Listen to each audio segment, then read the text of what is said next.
नमस्कार दोस्तों, स्वागत है आपका एवन जी के स्टडीज़ में।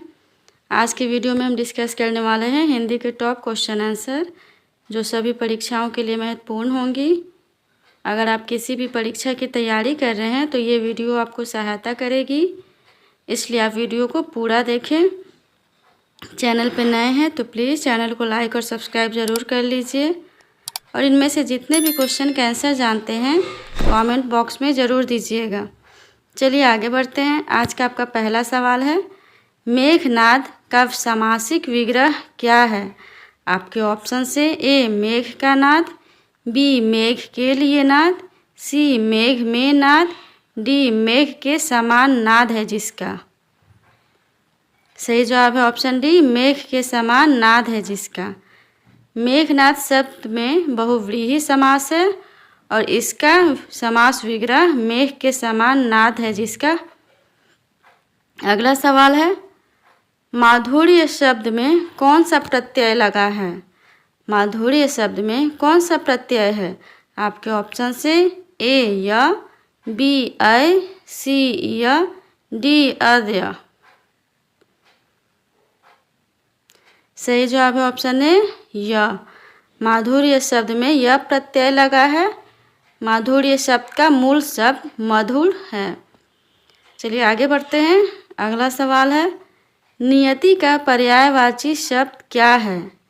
नियति का पर्यायवाची शब्द क्या है? आपके ऑप्शन से ए भाग्य, बी दुर्गा, सी भाग्यवान, डी सरस्वती।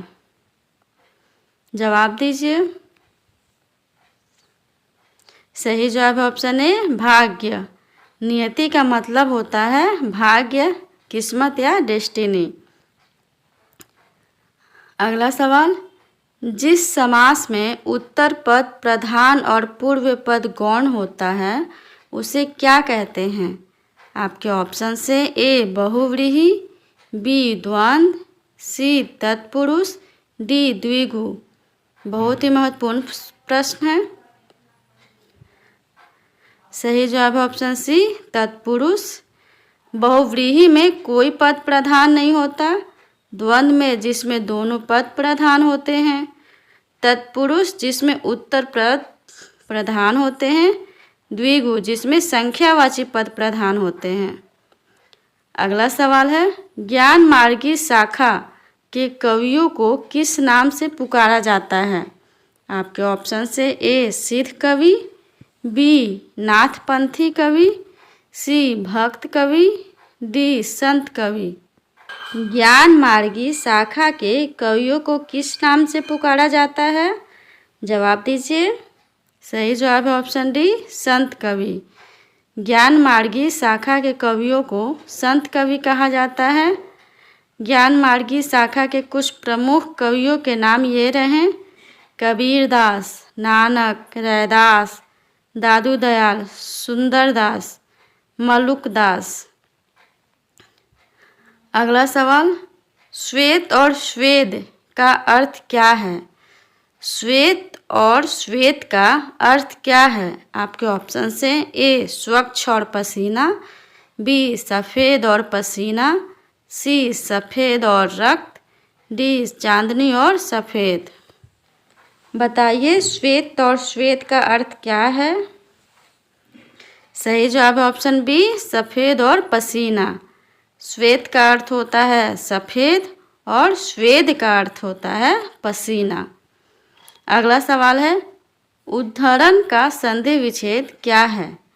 उद्धरण का संधि विच्छेद क्या है? आपके ऑप्शन से ए उत धन धरण, बी उत धन अण, सी उध धन रण, डी उत धन हरण। जवाब दीजिए। सही जवाब है ऑप्शन डी उत धन हरण। उद्धरण का संधि विच्छेद उत धन हरण होता है, इसमें व्यंजन संधि है। अगला सवाल है, कोल्हू का बैल मुहावरे का क्या अर्थ है? आपके ऑप्शन से ए हमेशा काम से दूर रहना, बी बैल के साथ काम करना, सी सारे जिम्मेदारी बांट देना, डी निरंतर काम में लगे रहना। कोल्हू के बैल का क्या अर्थ है? तो बताइए कोल्हू का बैल मुहावरे का क्या अर्थ है? सही जवाब है ऑप्शन डी, निरंतर काम में लगे रहना। कोल्हू के बैल मुहावरे का सही अर्थ है बहुत अधिक परिश्रम करने वाला या हमेशा काम करने वाला।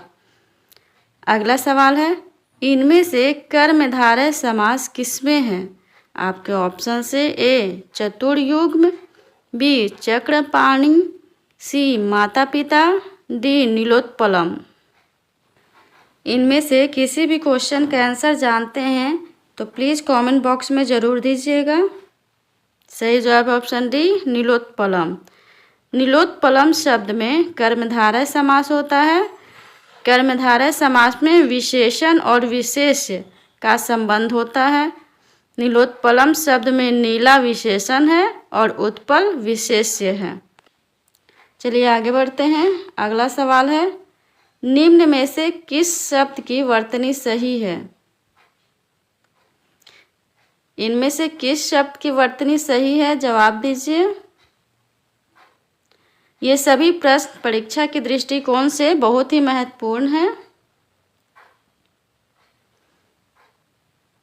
सही जवाब है ऑप्शन डी प्रदर्शनी। शेष सभी गलत हैं। अगला सवाल है, स्तुति का विलोम शब्द क्या है? स्तुति का विलोम शब्द क्या है? आपके ऑप्शन से ए निंदा, बी घृणा, सी प्रेम, डी वंदना। चैनल पे नए हैं तो प्लीज़ चैनल को सब्सक्राइब जरूर कर लीजिए।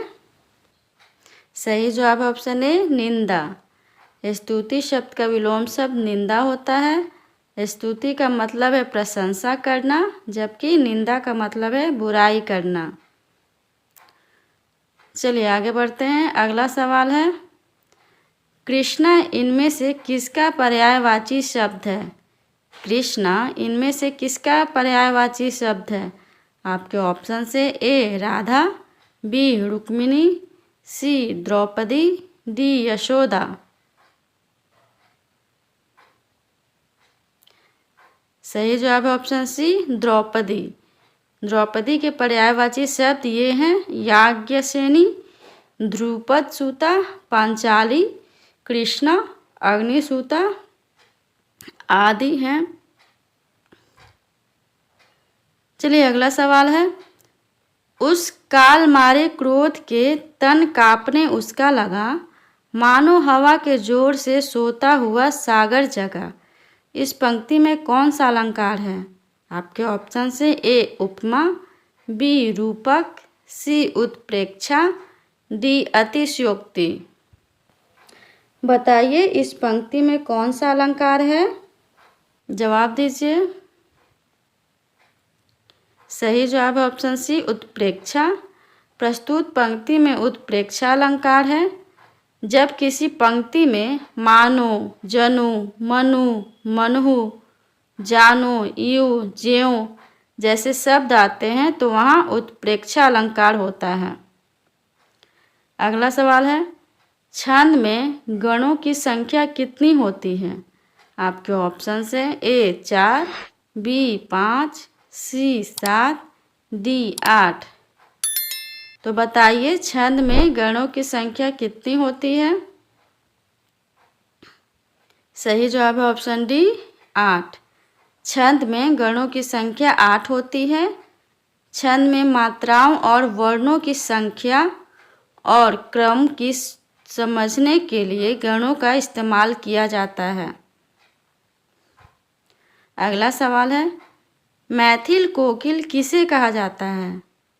मैथिल कोकिल किसे कहा जाता है? आपके ऑप्शन से ए विद्यापति, बी अमीर खुसरो, सी चंद बरदाई, डी हेमचंद्र। जवाब दीजिए, मैथिल कोकिल किसे कहा जाता है? सही जवाब है ऑप्शन ए विद्यापति। मैथिल कोकिल कवि विद्यापति को कहा जाता है। वह मैथिली भाषा के कवि थे। आज के लिए इतना ही। अगर वीडियो अच्छा लगा हो तो प्लीज़ चैनल को लाइक और सब्सक्राइब करना ना भूलें। धन्यवाद।